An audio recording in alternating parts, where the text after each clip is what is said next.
હું ભોજન કરીને મારા રૂમમાં હતો અને મોબાઈલ પર મૂવી જોઈ રહ્યો હતો. ત્યારે કાકી ધીમે ધીમે રૂમમાં આવી અને મારી પથારી પાસે બેસી ગઈ. તેમણે સ્મિત સાથે કહ્યું, એકલી બોર થઈ રહી હતી તો વિચાર્યું કે તારી સાથે થોડીવાર વાત કરી લઉં. પછી કાકીએ કહ્યું કે કોઈ સારી બોલિવૂડ મૂવી મૂકી દે, જે જોવામાં મજા આવે. મેં મારી પ્લાસ્ટિકની થેલીમાંથી એક બોલિવૂડ મૂવી કાઢી અને પ્લે કરી દીધી. પણ ભૂલથી તે મૂવી થોડી વધારે રોમેન્ટિક થઈ ગઈ. કાકી શાંતિથી મૂવી જોઈ રહી હતી, પણ મારી સ્થિતિ એકદમ વિચિત્ર થઈ ગઈ હતી. થોડીવાર પછી કાકી ઊભી થઈ. મને લાગ્યું કે તેઓ તેમના રૂમમાં જઈ રહી હશે, પણ તેઓ દરવાજા પાસે જઈ અને પલટીને મને જોઈને બોલી, રોહન, મારી મશીન ખરાબ થઈ ગઈ છે. તારા કાકા ઘરે નથી અને તે મશીન વગર મારું કામ થતું નથી. શું તું તેને ઠીક કરી શકીશ? આ બોલીને કાકી તેના રૂમમાં ચાલી ગઈ. થોડા સમય પછી હું એમના રૂમમાં ગયો અને પછી 2 કલાક સુધી. મિત્રો, મારું નામ રોહન છે અને મારી ઉંમર 22 વર્ષની છે. આ વાત 2 વર્ષ પહેલાંની છે. મારા પિતા અને કાકા બંનેની પોતાની દુકાન હતી અને હું મારા પિતા સાથે તેમની દુકાન પર કામ કરતો હતો. મારા કાકા અને કાકી પણ અમારી સાથે જ રહેતા હતા. કાકાના લગ્નને 2 વર્ષ થયા હતા, પણ હજુ સુધી તેમને કોઈ સંતાન ન હતું. મારી કાકી ખૂબ જ સુંદર અને યુવાન હતી. તે દિવસે અમારો આખો પરિવાર સાથે બેસીને ભોજન કરી રહ્યા હતા. જેમ જ અમારું ભોજન પૂર્ણ થવા આવ્યું, મારા પિતા કામ માટે બહાર નીકળી ગયા. એ સમયે મારી કાકીએ કાકાને કહ્યું, ચાલો ને આજે મૂવી જોઈ આવી. પણ કાકા જેવા કામમાં વ્યસ્ત રહેતા હતા. તેણે કહ્યું કે હવે તો હું દુકાન પર જઈ રહ્યો છું અને રાત્રે પણ માલ લેવા બહાર જવાનું છે. મૂવી જોવા માટે 2 દિવસ પછી રવિવારે જશું. કાકી કાકાની વાત સાંભળીને થોડી નિરાશ થઈ ગઈ અને મૂવી જોવાનું મન મૂકી દીધું. ત્યારે મારા મમ્મીએ કહ્યું કે હા, આ પર તો ઠીક છે, તું રોહન સાથે ચાલી જા. મમ્મીની વાત સાંભળીને કાકી માની ગઈ અને મને પૂછ્યું, રોહન, તો આપણે ક્યાં જઈશું? મેં જવાબ આપ્યો, સાંજે 5 વાગે મૂવી જોવા જઈશું. કાકીએ પણ સહેમતી દર્શાવી, ઠીક છે, સાંજે જઈશું. આ પછી દરેક જણ પોતપોતાની કામગીરીમાં વ્યસ્ત થઈ ગયા. સાંજ સરસ જ. હું દુકાનેથી ઘરે પરત આવ્યો અને તરત જ તૈયાર થઈ ગયો. મેં કપડાં બદલીને તૈયારી કરીને મારી કાકીને બોલાવી લાવી. કાકી, ચાલો જશી? કાકી અંદરથી જવાબ આપ્યો, હા, બસ 2 મિનિટ, આવી રહી છું. થોડા સમય પછી કાકી બહાર આવી તો તેને ગુલાબી સાડી પહેરીને ખૂબ જ સુંદર લાગતી હતી. મેં કાકીને જોયા પછી હસતા હસતા કહ્યું, તમે આ મૂવી જોવા માટે નહીં, પરંતુ કોઈ લગ્નમાં જવા માટે તૈયાર થયા હોય એવું લાગે છે. કાકીએ હસતા હસતા કહ્યું, ચાલ છોડ, હવે વધારે વાતો ન બનાવ, ચાલ તાત્કાલિક જઈએ. એમ કહી પછી અમે બંને ગયા. જ્યારે અમે પહોંચ્યા, ચાચીએ કહ્યું કે પહેલાં ટિકિટ લઈ લે, પછી કંઈક ખાઈ પી લઈએ. હું ટિકિટ લેવા માટે લાઈનમાં ઊભો રહી ગયો. મોલમાં હતી અને મૂવી જોવા માટે લાંબી કતાર હતી. મારી સામે કાઉન્ટર પર બેઠેલા વ્યક્તિએ કહ્યું, સોરી સર, આ મૂવી હાઉસફુલ થઈ ગઈ છે. હું નિરાશ થયો અને કાકી પાસે ગયો. મેં કહ્યું, કાકી, ટિકિટ તો મૂવીની નથી, આખી મૂવી હાઉસફુલ છે. કાકીએ સાંભળીને થોડી નિરાશા વ્યક્ત કરી. મેં તેને સમજાવવાનો પ્રયત્ન કર્યો કે કાકી, ચાલો બીજી મૂવીની ટિકિટ લઈ લઈએ. અહીંયા બીજી પણ ઘણી મૂવી ચાલી રહી છે. કાકીએ થોડો વિચાર કર્યો અને પછી કહ્યું, આ ટિકિટ છે, લઈ લે, પણ મૂવી સારી હોવી જોઈએ. મેં એક રોમેન્ટિક મૂવીની ટિકિટ લીધી. પાછા જઈને મેં કહ્યું, કાકી, મેં રોમેન્ટિક મૂવી માટે ટિકિટ લીધી છે. કાકીએ આશ્ચર્યથી પૂછ્યું, આ મૂવી કેવી છે? શું તને ખબર છે કે તેમાં શું છે? મેં જવાબ આપ્યો, કાકી, મેં હજી સુધી નથી જોઈ, પણ સાંભળ્યું છે કે આ ઘણી સારી છે. કાકીએ હવે મુસ્કાન સાથે, ઠીક છે, ચાલ જઈએ, કદાચ સરસ થઈ હોય. હવે ટિકિટ લઈ અમે હોલમાં ગયા. હોલમાં અંધારું હતું અને સ્ક્રીન પર જાહેરાતો ચાલી રહી હતી. અમે અમારી ટિકિટ લઈને જગ્યા પર બેસી ગયા. ફિલ્મ શરૂ થઈ. શરૂઆતમાં રોમેન્ટિક દ્રશ્ય જોઈને કાકીએ અવાજ સ્મિત સાથે થયું, આ તો સાચીને જ સારી લાગી રહી છે. ને હસીને કાકી, હવે બસ એન્જોય તો કરો અને ફિલ્મનો આનંદ લ્યો. મૂવી શરૂ થયાને લગભગ 10 મિનિટ પછી એક એવો સીન જેને જોઈને મેં થોડીક સહેજતા અનુભવી. હોલમાં બેઠેલા બાકી લોકો ઉત્સાહિત થઈને જોરથી હસવા લાગ્યા અને તેમની વાતોની અવાજે વાતાવરણને વધુ વિચિત્ર બનાવી દીધું હતું. હું થોડોક નર્વસ થઈ ગયો અને મારી કાકીની તરફ જોવા લાગ્યો, પણ કાકી સંપૂર્ણ શાંત હતી અને ખૂબ ધ્યાનથી મૂવી જોઈ રહી હતી, જાણે કઈ વાત તેમને કોઈ અસર નહોતો. મેં પોતાને સંભાળવાનો પ્રયત્ન કર્યો અને મૂવી જોવાની કોશિશ કરી, પણ મનમાં એક પ્રકારની લાગણી ઊભી થઈ ગઈ હતી. થોડા સમય પછી મૂવીનો ઇન્ટરવેલ થયો. જેમ સ્ક્રીન પર ઇન્ટરવેલનો સાઇન દેખાઈ ગયો, કાકી મારી તરફ જોઈને બોલી, ચાલ રોહન, હવે ઘરે જઈએ. આ સાંભળીને હું આશ્ચર્યમાં પડી ગયો અને થોડી પરેશાની સાથે બોલ્યો, પણ કાકી, હજી તો અડધી મૂવી બાકી છે, હવે કેમ ઘરે જઈએ? કાકીએ કહ્યું, હવે બધું મૂવી જોવાનું મન નથી, મૂવીમાં કંઈ ખાસ લાગતું નથી, તો પાર્કિંગમાંથી બાઇક લઈને આવ. કાકી જમીન પરથી ઊભા થઈ ગયા અને હું હોલમાંથી બહાર જવા લાગી. હું તેમની પાછળ ગયો, પણ કંઈક કહેવાની હિંમત ન થઈ. બહાર પહોંચીને હું તરત જ પાર્કિંગમાં ગયો અને બાઇક લઈને ગેટ પાસે આવી ગયો, જ્યાં કાકી મારી રાહ જોઈને ઊભી હતી. અમે બંને શાંતિથી ઊભા. રસ્તામાં કોઈક એક શબ્દ પણ ના બોલ્યો. કાકી શાંત હતી અને વિચારતો હતો કે આ મૂવી જોઈ લેવાનો નિર્ણય કેમ કર્યો હશે. થોડા સમયમાં અમે ઘરે પહોંચ્યા. જેમ જ અમે ઘરે પહોંચ્યા, ઘરમાં પ્રવેશ કર્યો. મમ્મીએ પૂછ્યું, અરે તમે આટલા વહેલા કેમ આવી ગયા? શું તે મૂવી સારી ન હતી?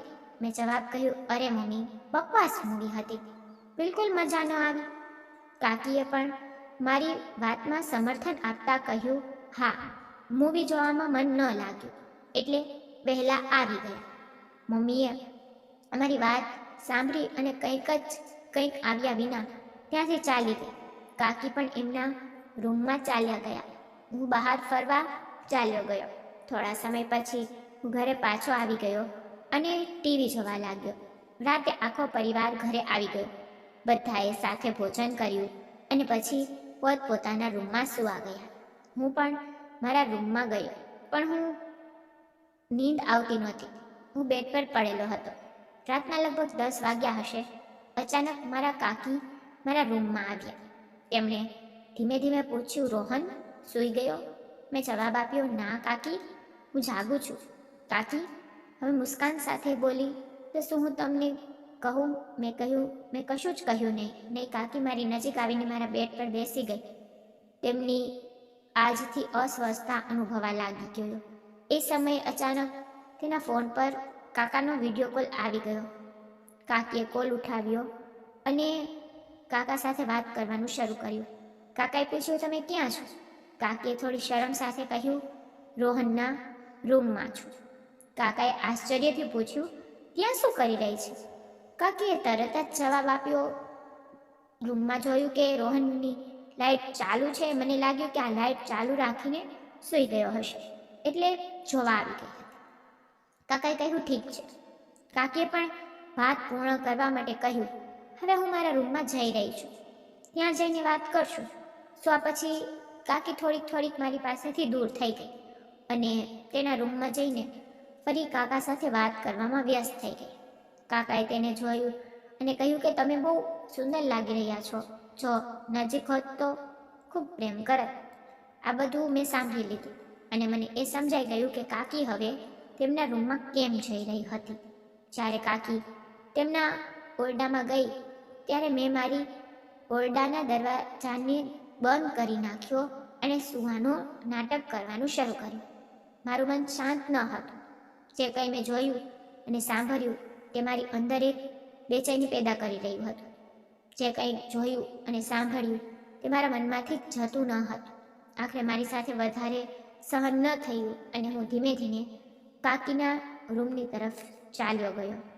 તેમના દરવાજાને હવે ખોલ્યો તો જોયું કે કાકી કાકા સાથે વિડીયો કોલ પર વાત કરી રહી હતી, પરંતુ આ વખતે તે મશીન ઠીક કરવાના કામમાં વ્યસ્ત હતી. તેમનું સંપૂર્ણ ધ્યાન કોલ પર જ હતું. હું દરવાજા પાસે ઊભો રહી ગયો અને તેને જોઈ રહ્યો. એક પગમાં કાકીની નજર મારા પર પડી. હું દંગ રહી ગયો. તેમની આંખોમાં આશ્ચર્ય હતું, પણ શાંતિ હતી.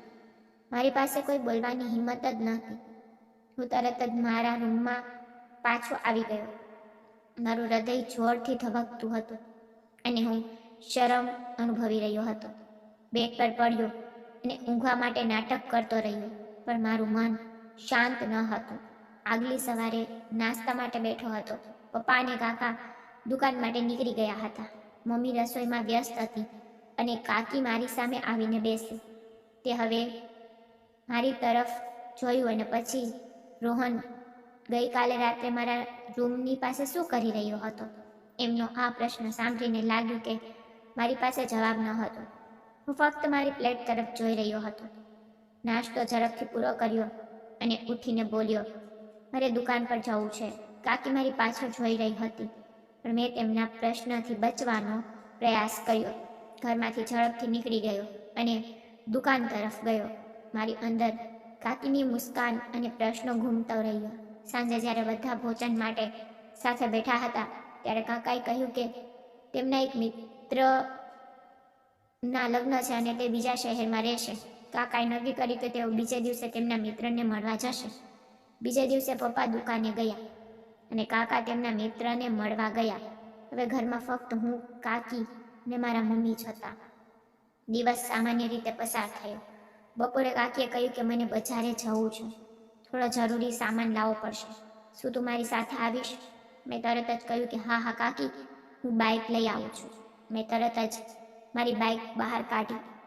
કાકી સાડીમાં હતી અને હંમેશાની જેમ ખૂબ જ સુંદર લાગી રહી હતી. તે મારી પાછળ બેસી ગઈ. જેમ જ કાકીએ મારા ખંભા પર હાથ મૂક્યો તો મને એક અનોખો અનુભવ થયો. આ પહેલી વાર હતું કે કાકી મારી સાથે નજીક હતી. બાઇક સ્ટાર્ટ કરીને અમે ચાલી ગયા. રસ્તામાં કાકીની સાડીનો પલ્લુ હલવાનો શરૂ થયો અને તેમની સુગંધ મને મહેસૂસ થઈ. તેમની ઉપસ્થિત મને કંઈક અલગ જ લાગતી હતી. હું બાઇક પર ધ્યાન કેન્દ્રિત કરવાનો પ્રયત્ન કરી રહ્યો હતો, પરંતુ કાકીની મને થોડો અસ્વસ્થ બનાવી દીધો હતો. રસ્તામાં કાકી અચાનક પૂછ્યું, રોહન, તારે કોઈ ગર્લફ્રેન્ડ છે? તેમના પ્રશ્ન પર હું ચોંકી ગયો. મારું હૃદય જોરથી ધબકવા લાગ્યું.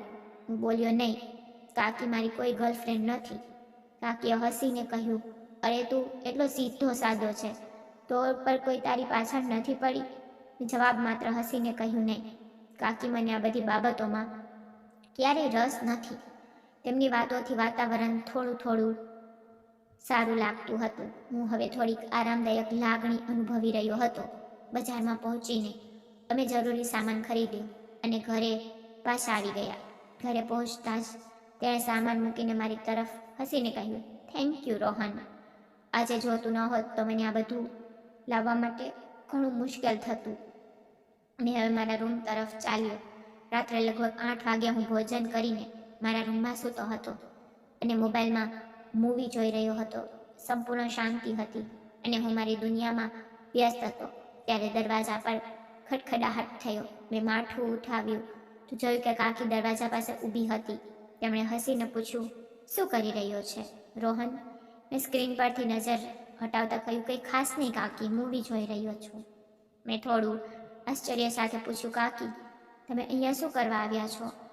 તેમણે કહ્યું કે એકલી બોર થઈ જઈ રહી હતી, તો વિચાર્યું કે તારી સાથે થોડી વાર વાત કરું. મેં કહ્યું, ઠીક છે કાકી, તમે બેસો છો? આ પછી કાકી પણ મૂવી જોવા લાગી. હું હોલિવૂડની એક એક્શન થ્રિલર મૂવી જોઈ રહ્યો હતો, જેમાં જે ડાયલોગના અસરકારક સીન હતા.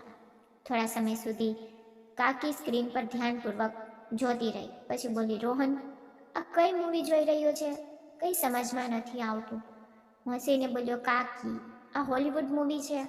આમાં અંગ્રેજી ડાયલોગ છે, એટલે તમને સમજાવવામાં મુશ્કેલી થઈ રહી છે. કાકીએ થોડું નારાજગી સાથે કહ્યું, અરે તો એવી મૂવી જે મને સમજાય અને જોવામાં મજા આવે એવી ચડાવ. મેં માથું હલાવતા કહ્યું, ઠીક છે કાકી, તમે કઈ મૂવી જોશો? કાકીએ તરત જ જવાબ આપ્યો, કોઈ સારી બોલિવૂડ મૂવી ચડાવ, તે જોવામાં મજા આવે. મેં મારી પ્લેલિસ્ટમાંથી એક બોલિવૂડ મૂવી પસંદ કરી અને પ્લે કરી દીધી. પણ ભૂલથી તે મૂવી થોડી વધારે રોમેન્ટિક હતી. હું તરત જોઈ રહ્યો હતો, પણ કાકીની ઉપસ્થિતિમાં થોડા સીન મને વધુ અસ્વસ્થ લાગતા હતા. કાકી મને શાંતિથી મૂવી જોઈ રહી હતી, પણ મારી સ્થિતિ એકદમ વિચિત્ર થઈ ગઈ હતી. જ્યારે પણ કોઈ રોમેન્ટિક સીન આવતો, હું અહીંયા ત્યાં જોવાનો પ્રયત્ન કરતો અને વિચારતો કે મૂવી બંધ કરવી કે બદલી નાખવી. કાકીએ કદાચ જોઈ લીધું. તેમણે પૂછ્યું, શું થયું રોહન? આટલો અજાણ્યો કેમ બનીને બેસી રહ્યો છે? હું થોડી ઝીઝક સાથે બોલ્યો, કશું નહીં કાકી, પણ મૂવીમાં થોડા વધારે રોમેન્ટિક સીન છે. કાકીએ હસીને કહ્યું, તો શું થઈ ગયું? આ તો મૂવીનું એક વાત છે. તેમની આ વાત સાંભળીને હું વધુ અસ્વસ્થ થઈ ગયો. હું વિચારતો હતો કે મૂવી પણ બદલી દો, પણ કાકી ખૂબ જ આરામથી મૂવીમાં મગન હતી. મૂવીના મધ્યમમાં હું વિચારતો હતો કે આગામી વાર મૂવી લગાવતા પહેલા નક્કી કરવું પડશે કે હું બોલ્યો, કાકી આ મૂવી સારી લાગતી નથી, કંઈક બીજી મૂવી મૂકી દઉં? કાકી હસીને બોલી, રહેવા દે, આ મૂવી સારી છે. થોડી વાર પછી કાકી ઊભી થઈ. મને લાગ્યું કે તેમના રૂમમાં જઈ રહી છે, પણ તે દરવાજા પાસે જઈને પલટીને મને જોઈને બોલી, મારી એક મશીન ખરાબ થઈ ગઈ છે. તારા કાકા ઘરે નથી અને તે મશીન ઠીક કર્યા વગર મારું કામ થતું નથી. શું તું તેને કરી શકીશ? આ બોલીને કાકી તેમના રૂમમાં ચાલી ગઈ. એ મૂવી બંધ કરી અને વિચારતો રહ્યો કે જવું જોઈએ કે નહીં. મારું મન પણ જવા માટે રાજી હતું, તેથી હું તેમના રૂમમાં ગયો. સાંજે લગભગ 2 કલાક બાદ મેં તેમની મશીન ઠીક કરી દીધી, જેથી કાકી ખૂબ જ ખુશ થઈ ગઈ. પછી હું પણ મારા રૂમમાં જઈને સૂઈ ગયો.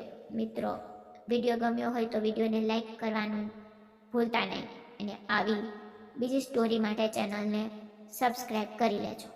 આ સ્ટોરી કાલ્પનિક અને માત્ર મનોરંજન માટે છે. આવી બીજી સ્ટોરી જોવા માટે આ વિડીયો પર ક્લિક કરો. ધન્યવાદ મિત્રો.